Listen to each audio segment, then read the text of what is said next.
Bienvenido al magazine Seno, sede Palmira. Hoy vamos a hablar de un tema bastante importante y es la contabilidad en las empresas.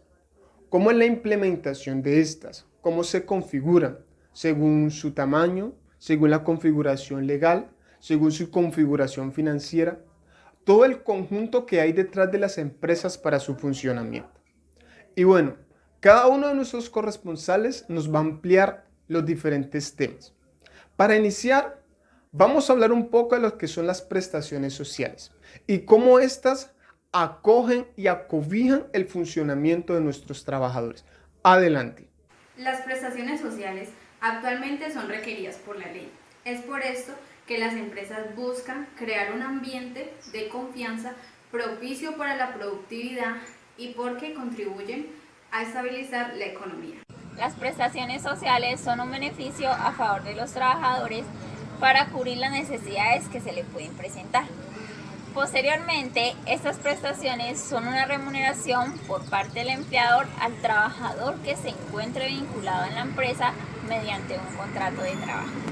Finalmente, se origina por la Ley 2663 de 1950 como Código Sustantivo del Trabajo, en el que nos enseña y nos explica cuáles son las prestaciones sociales para beneficiar al trabajador. Entre las prestaciones sociales tenemos la prima de servicio, el auxilio de cesantía, los intereses sobre las cesantías y la dotación. La prima de servicios corresponde a las utilidades obtenidas por la empresa donde el trabajador tiene una participación en esta. Toda empresa debe pagar a sus empleados como prima de servicios un salario mensual por cada año laborado, o si la vinculación es inferior a un año, esta será proporcional al tiempo que el trabajador lleve vinculado, el cual 15 días se deben pagar por tardar el último día del mes de junio y los restantes 15 días los primeros 20 días del mes de diciembre. El auxilio de cesantías tiene como finalidad brindar al trabajador un medio de subsistencia a la terminación del contrato de trabajo, donde tiene derecho a que se le pague un salario mensual por cada año laborado o proporcionalmente a la fracción de año trabajado. Los intereses sobre las cesantías deben ser canceladas por el empleador a sus trabajadores a más tardar el 31 de enero por cada año, el cual corresponde al 12% del valor acumulado de las cesantías anual o por fracción de año y se deben ser canceladas directamente al empleado. Y la dotación es donde todo empleado que tenga un contrato por tiempo indefinido y se gane 2 salarios mínimos o menor a estos, debe recibir por parte del empleador un par de zapatos y un vestido de acuerdo a la labor que esté desempeñando en este momento. Le damos la bienvenida a la instructora Amparo Rentería, vinculada al SENA hace 8 años, contador público de la Universidad del Valle, especialista en planeación tributaria y magíster en gestión de la tecnología educativa. Instructora Amparo Rentería, quisiéramos que nos profundice un poco sobre este tema y cuál es la importancia de las prestaciones sociales en la contabilidad. Un cordial saludo para todos. Muchísimas gracias por la invitación. Frente a la importancia de las prestaciones sociales, primero hay que establecer qué es la prestación social.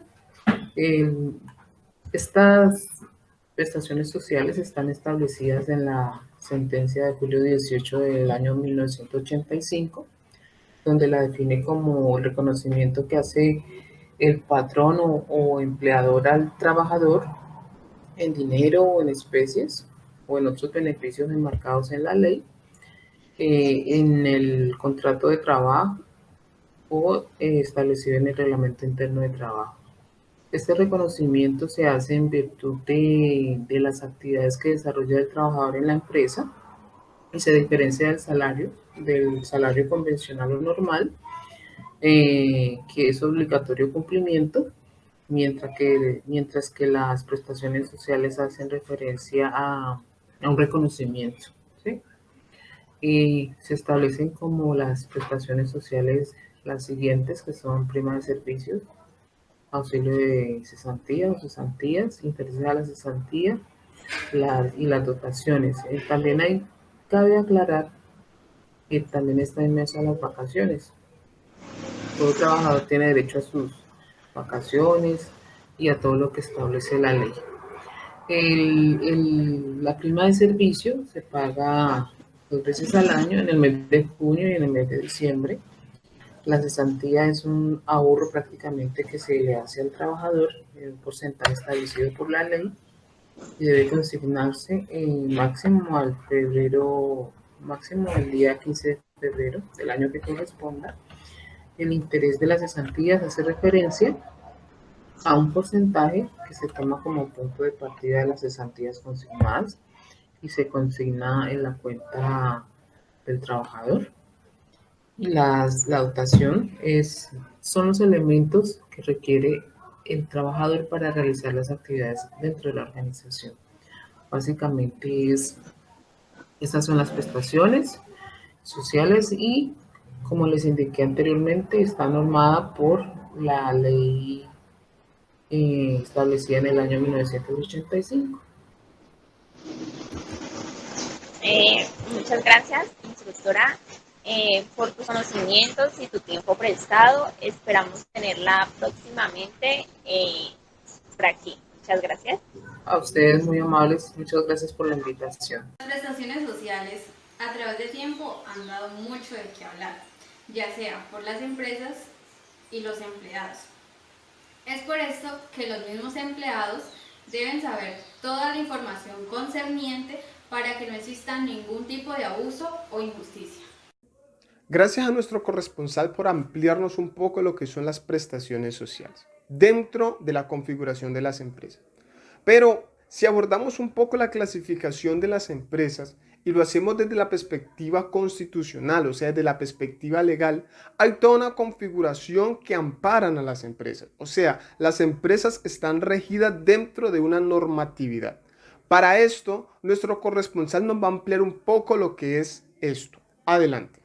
Para vivir en un país que avanza en lo económico, debemos analizar y aprender sobre la clasificación de las empresas y sus aspectos, con el fin de que posteriormente podamos conocer y ubicar a cada una de estas. Dependiendo de la constitución legal en una empresa, tenemos la sociedad anónima, que está constituida de un capital social en un fondo común dividido por acciones.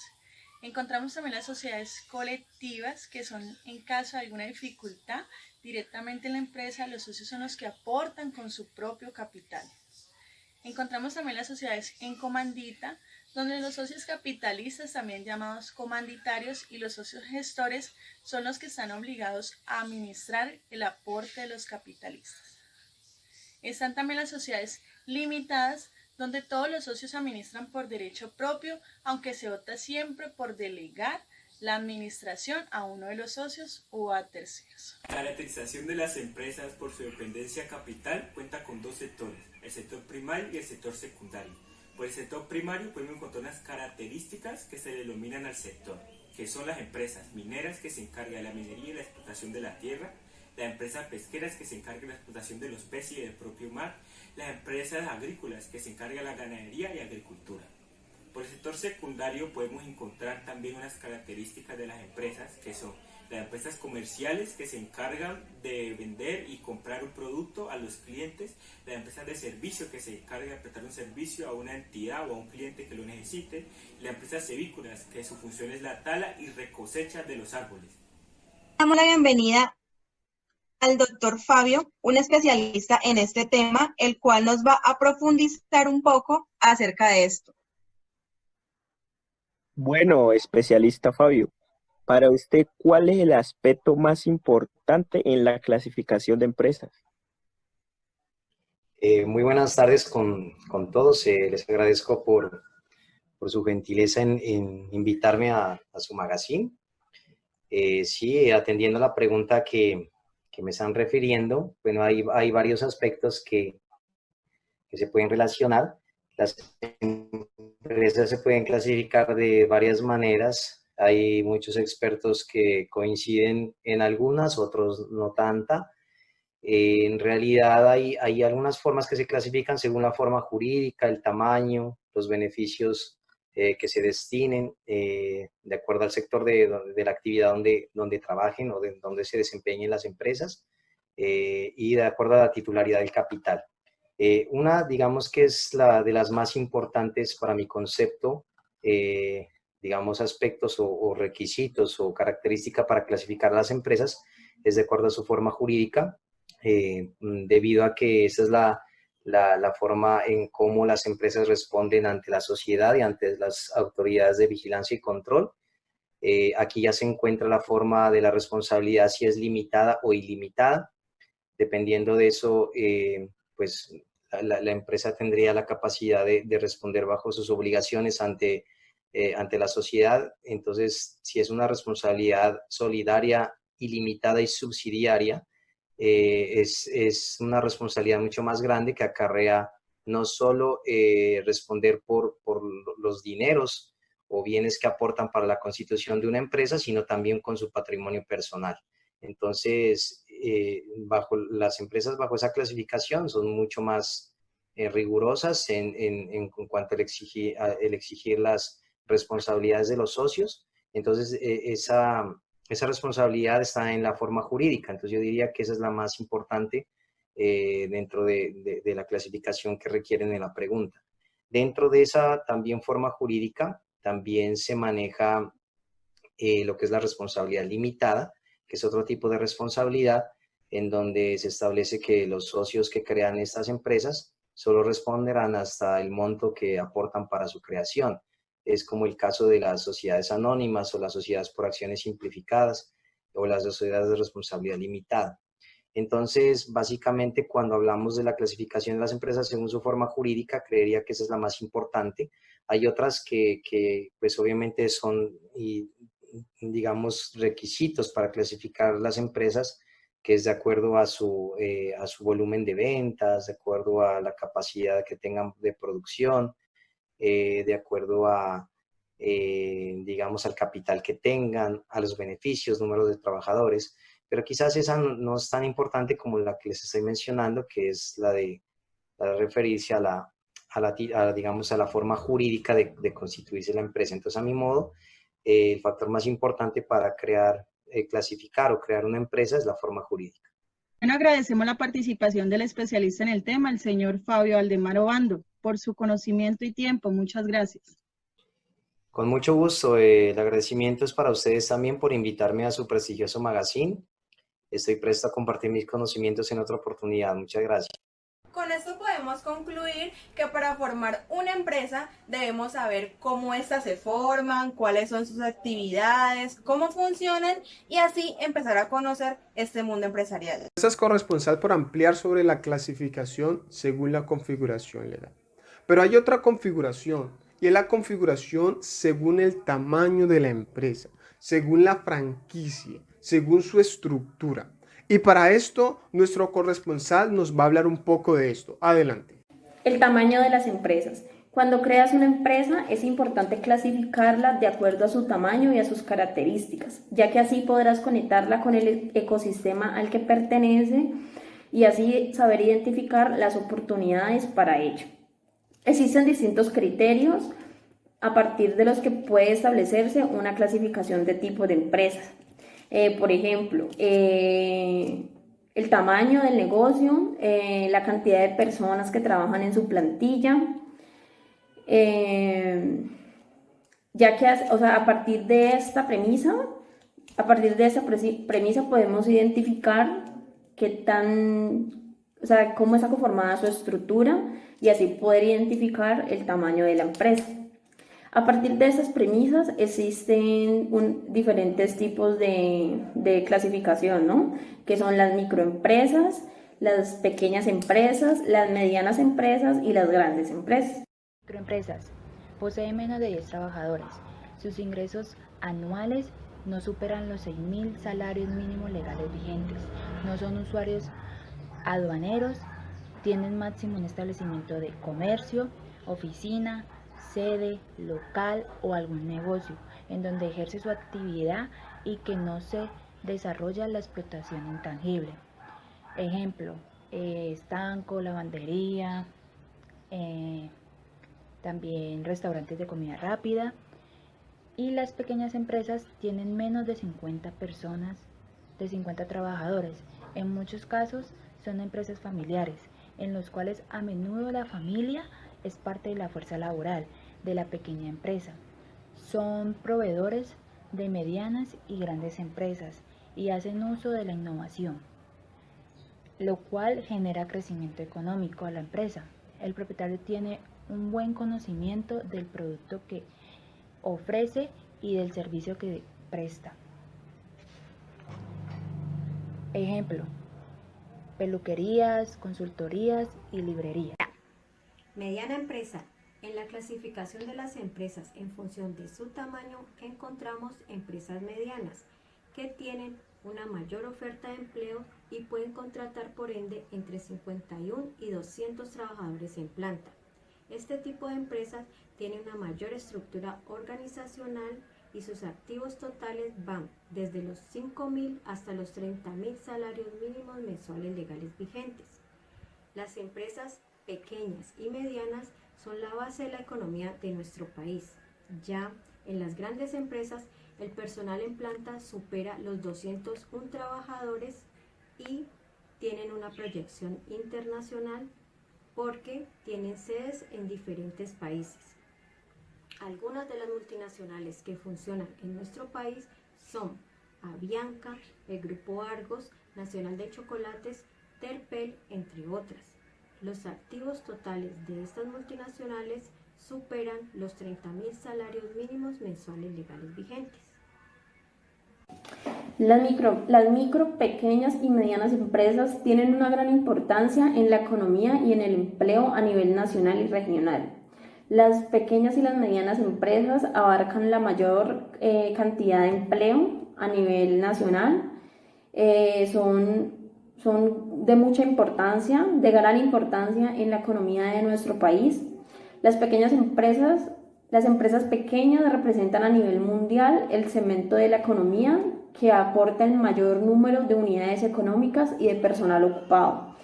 Los criterios para clasificar las micro, pequeña y mediana empresa son diferentes en cada país. Tradicionalmente, acá en nuestro país se clasifican dependiendo del número de personal que tiene la empresa y dependiendo las ventas, sus ingresos anuales. Las pequeñas y medianas empresas son un claro ejemplo de que las personas empiezan con un negocio pequeño para así poco a poco ir creciendo. Todo eso se puede llevar a cabo siguiendo una estructura operativa y una estructura organizacional que para una estructura más rentable, ¿no? Para así poder pasar de una pequeña a una mediana empresa y a una gran empresa. Gracias, corresponsal, por ampliarnos ese tema. Y bueno, hablemos un poco de lo que es la contabilidad de costos. Y esto es un tema muy frecuente dentro de las empresas y cada empresa debe tener muy claro su contabilidad de costos. Pues ahí define lo que le va a constar el proyecto y lo que se va a implementar en cada una de las acciones que ésta emprenda. Para esto, nuestro corresponsal nos va a ampliar ese tema con más claridad. Adelante. La contabilidad de costos es una de las ramas de la contabilidad que se encarga del estudio de los costos de producción de cada empresa. Los costos de producción de cada empresa son los gastos que se tienen en ella, como lo son la compra de insumos o materia prima, el pago de los servicios públicos, el pago a la nómina de los empleados, el mantenimiento de la maquinaria y la compra también de estas. Para saber que en una empresa se está teniendo un buen ingreso, se debe restar lo que son los costos de producción menos los ingresos que se tienen. Entonces, al ver este resultado, se sabe cuál es el valor de la ganancia que se está teniendo. Si de pronto el valor de los costos de producción es muy elevado, podemos tener como un valor menos en los ingresos que se está teniendo a la hora de vender todos los productos.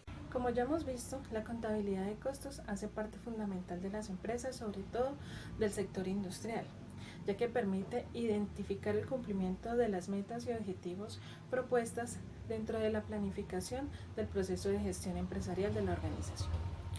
Otro de los objetivos de la contabilidad de costos es que permite determinar el valor de los productos fabricados por la empresa con miras en la generación del balance general y determinar el valor de los productos vendidos con el fin de calcular las ganancias y las pérdidas generadas dentro del periodo contable establecido.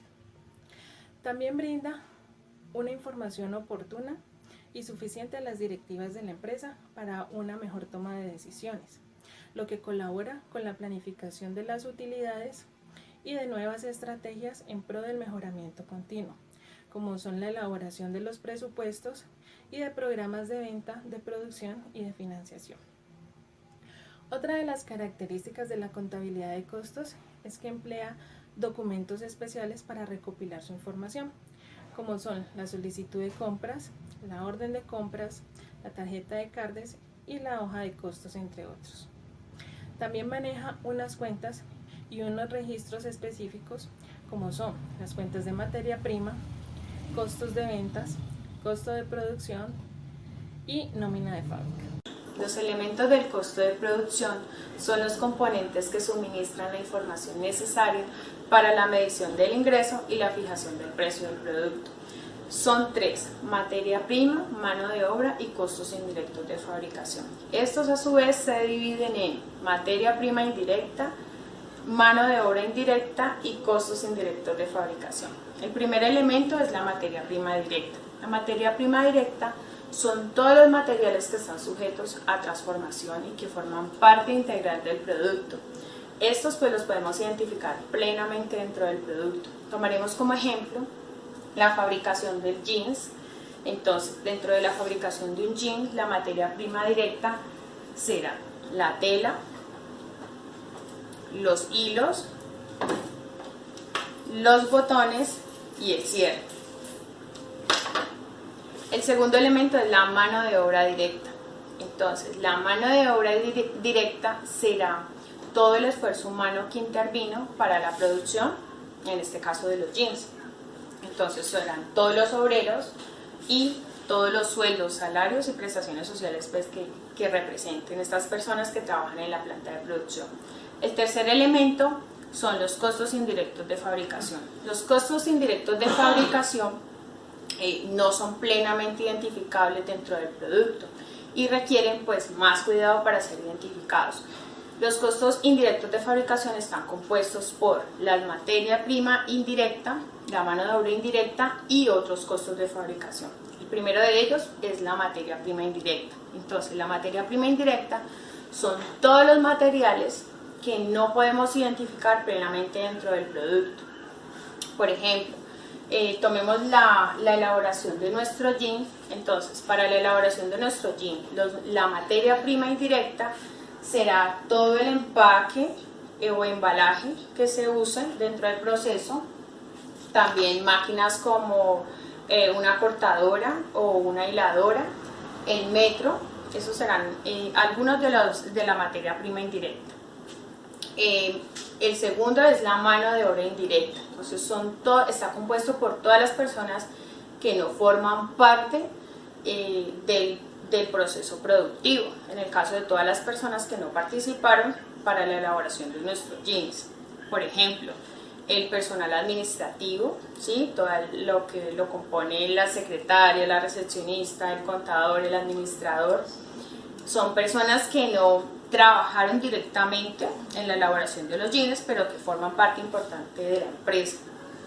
También las personas que realizan la reparación de los equipos, el supervisor. El tercero, pues son otros costos indirectos de fabricación. Entonces son todos los egresos por conceptos de servicios dentro de la planta de producción.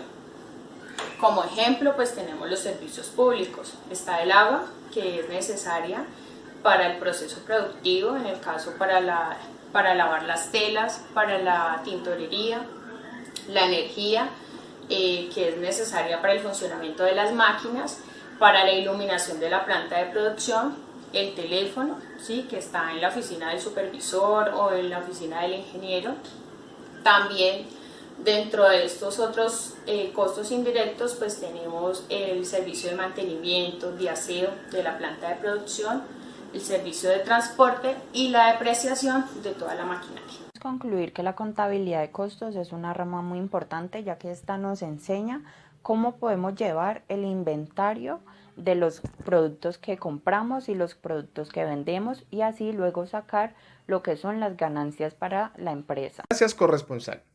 Bueno, pero ya hemos hablado de diferentes temas, pero ¿cómo se crea una empresa? ¿Cuáles son los pasos? ¿Cómo es la configuración?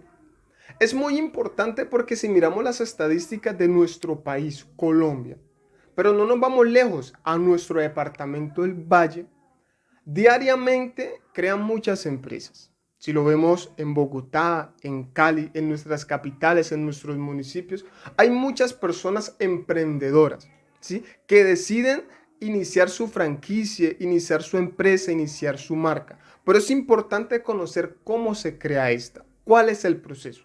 Adelante nuestro corresponsal para que nos amplíe este tema. El tema de creación de empresas es muy importante conocerlo a profundidad. No todas las personas tienen conocimiento sobre este tema. En el marco legal encontramos los documentos de Cámara de Comercio, afiliación al Sistema de Seguridad y Riesgos, SEICO y ASIMPRO y Registro de Bomberos. Los documentos de SEICO y ASIMPRO, solicitud de suelos y certificado de bomberos son especialmente para garantizar que cumples y tienes en regla el lugar en donde está establecida tu empresa. El certificado de SEICO y ASIMPRO es especialmente para garantizar la ambientación de tu empresa, ya sea por medio de música o de fotos que garantizan el derecho de autor. La solicitud de suelo. Por medio de este documento garantizas el uso del territorio o lugar en donde estará funcionando tu empresa. El certificado de bomberos. Es especialmente para dar a conocer que tu empresa está atenta a cualquier tipo de incendio que pueda ocurrir.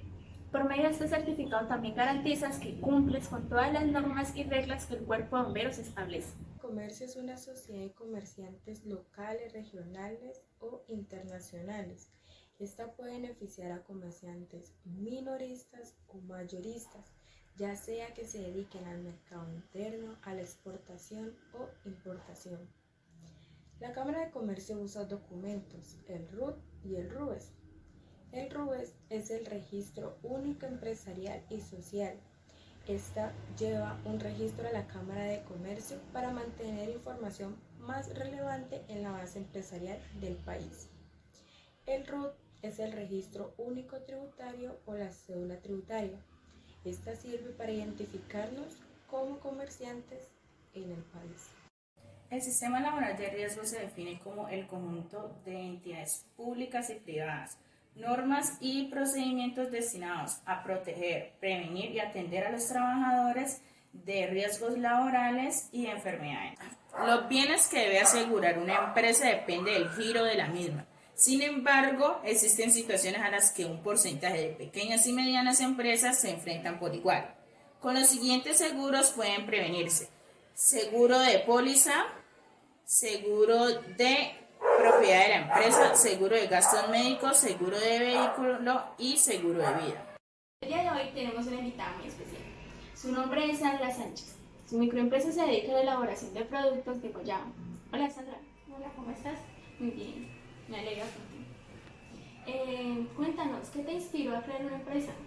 Querer ser muy independiente, querer salir adelante y pues no trabajarle a ninguna otra empresa, sino que trabajar sobre mi misma microempresa. Cuéntanos, ¿cuál ha sido tu experiencia frente a la creación de una empresa? Al principio fue muy difícil, ya que no tenía conocimiento sobre el marco legal de la empresa. Y además de eso, pues estuvo muy latente el miedo a fracasar. ¿Podrías darnos algún consejo frente a la creación de una empresa? Pues yo les diría que informarse muy bien acerca de los requisitos que se requieren y nunca rendirse. El más mínimo esfuerzo vale la pena para su éxito.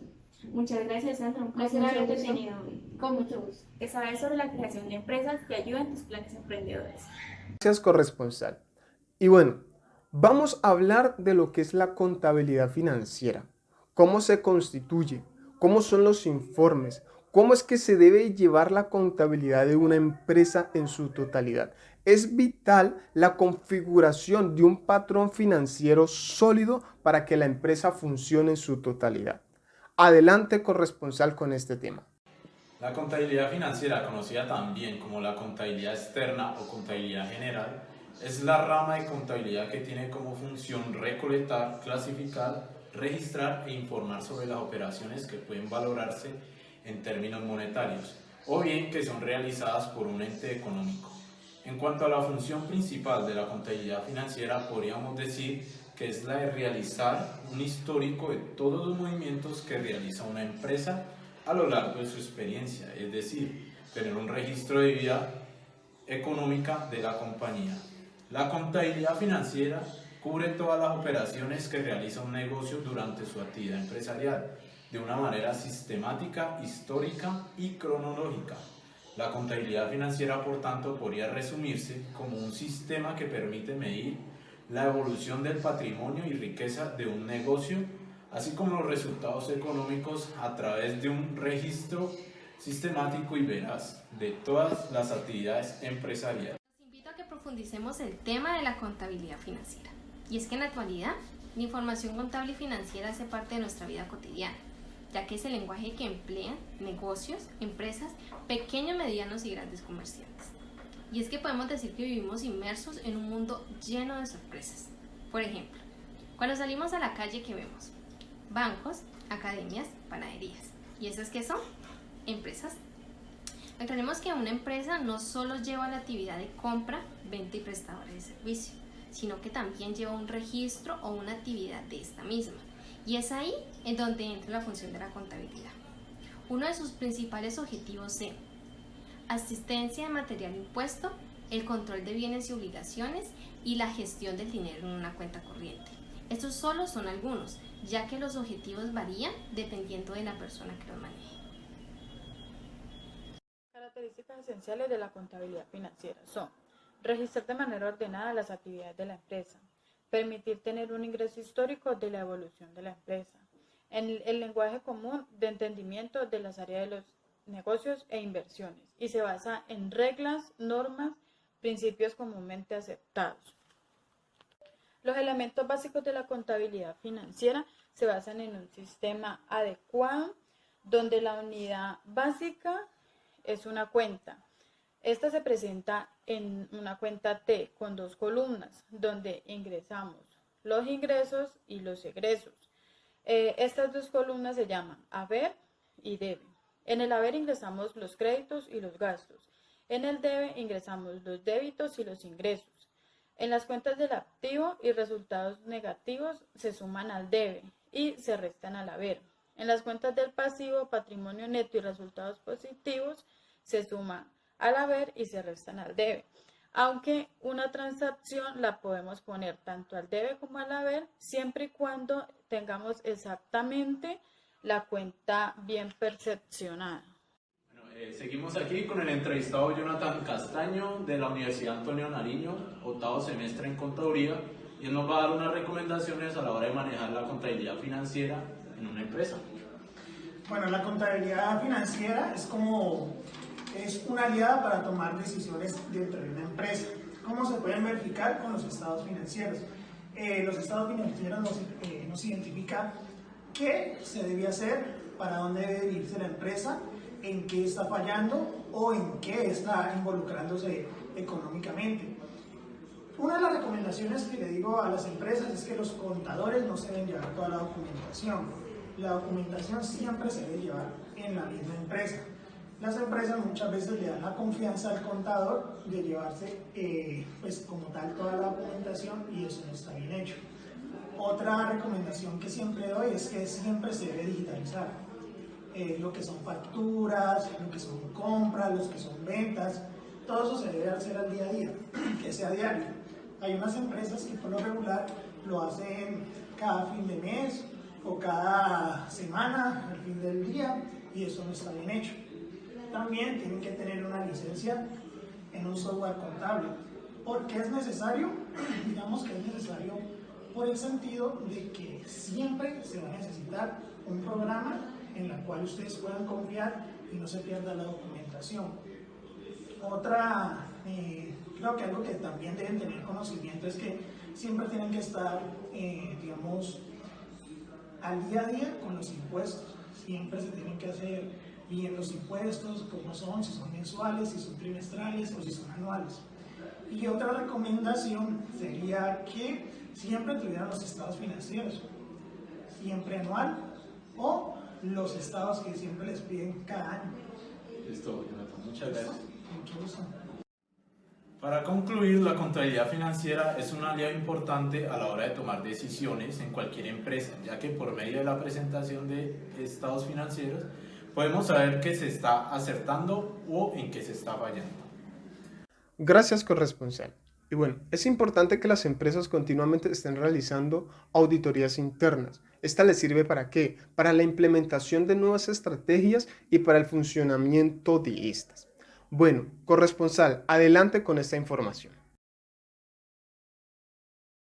Es una inspección o verificación de la contabilidad de una entidad, realizada por un profesional con el fin de comprobar si sus cuentas reflejan la situación financiera y los resultados obtenidos en un determinado ejercicio.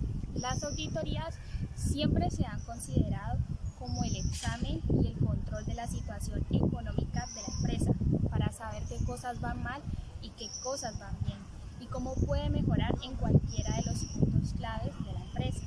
Es un proceso sistemático, independiente y documentado.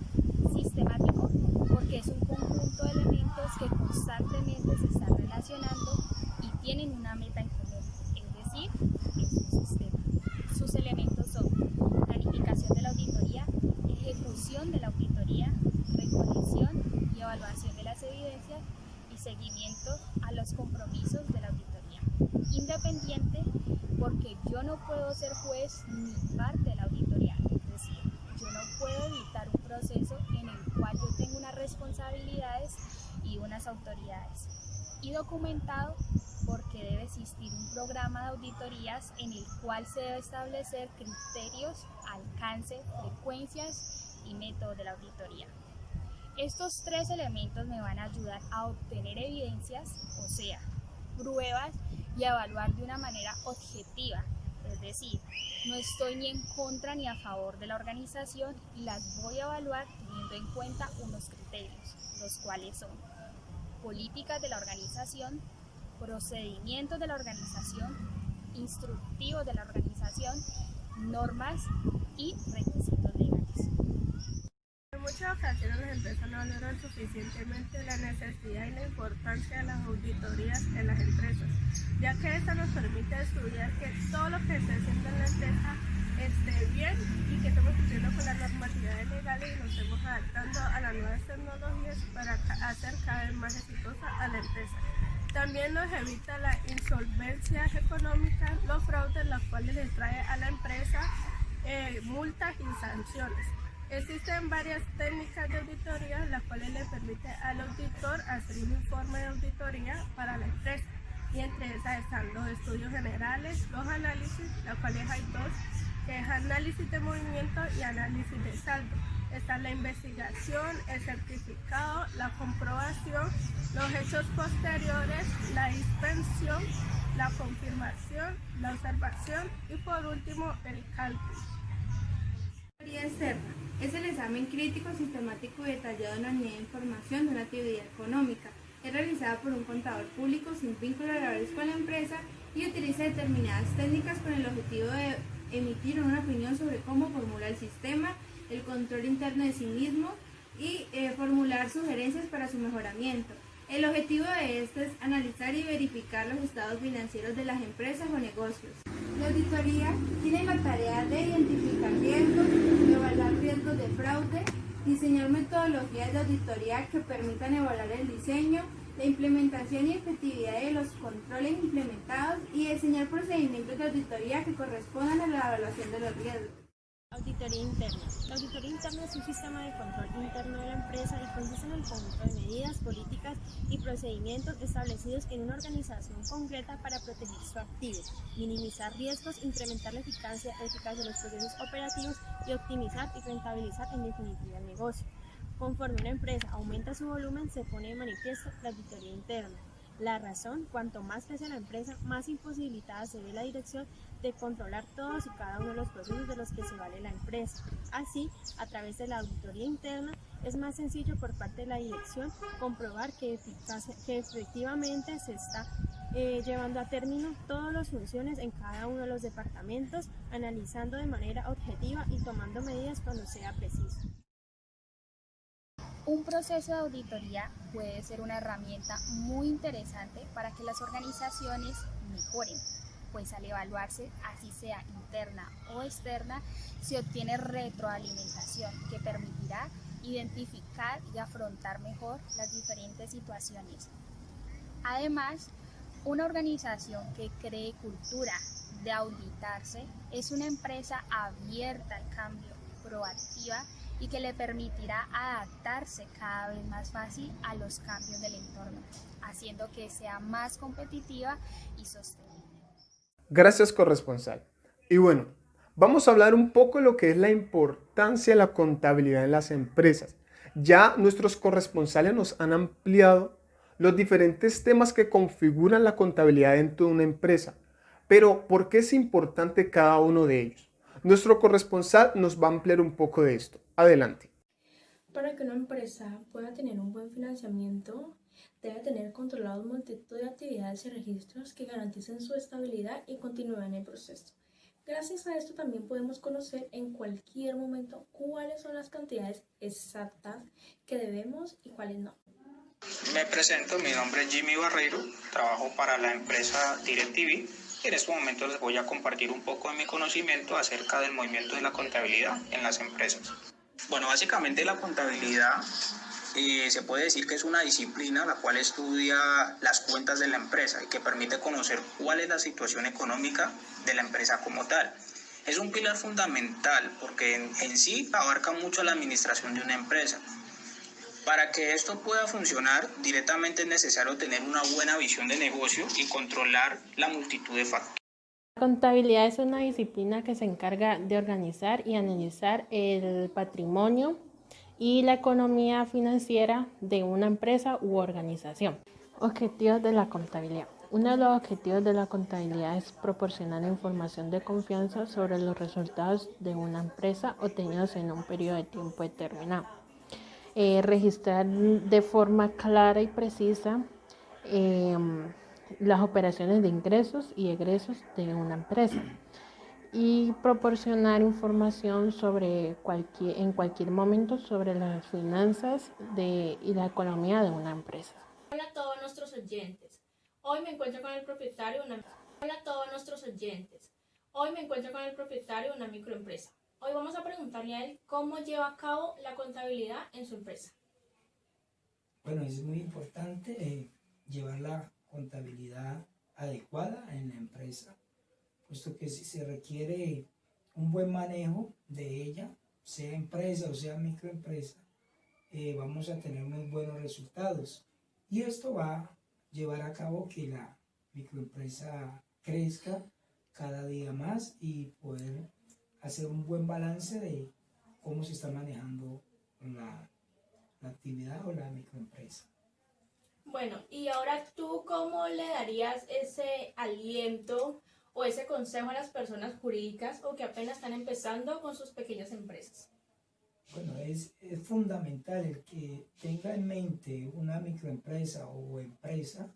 Se necesita llevar los libros contables, se necesita llevar todo lo relacionado y de una manera muy bien ordenada para así saber qué se está haciendo y qué se debe mejorar, y también esto nos va a llevar a cometer menos errores en el manejo contable de la microempresa y a largo plazo viene a ser una empresa. Bueno, muchas gracias. ¿A quién va dirigida la contabilidad? La contabilidad es el registro y el control de todos los movimientos económicos de una empresa. ¿Cómo llevar la contabilidad? 1. Tener un buen control contable. 2. Registrar los ingresos y los gastos. 3. Comprobar los saldos. Tener en cuenta los impuestos. Y 5. Llevar al día los libros contables. Uno de los beneficios de la contabilidad es ayudar a las empresas a obtener información, ya sea financiera o no financiera, a clasificar, ordenar y presentarla para mejorar la toma de decisiones, en control y planificación, en gestión integral para esta. Es el registro y control de todos los movimientos económicos que se han realizado en una empresa en un determinado periodo en concreto, lo cual es imprescindible para conocer el estado del negocio. Además, obligarlo para poder informar y presentar los libros contables a un ente del Estado, siguiendo todos los pasos de obligación y cumplimiento en esta. Internamente, también el dueño del establecimiento o del local de la empresa también necesita saber el estado financiero en el que ésta se encuentra. Y bueno, para tener una buena contabilización en nuestras empresas hay que tener un excelente manejo, para evitar así las pérdidas y tal vez las decadencias en nuestras empresas. Gracias a nuestros corresponsales por habernos ampliado la información y a nuestros televidentes por estar atentos a estas. Les deseamos un feliz día. Muchas gracias.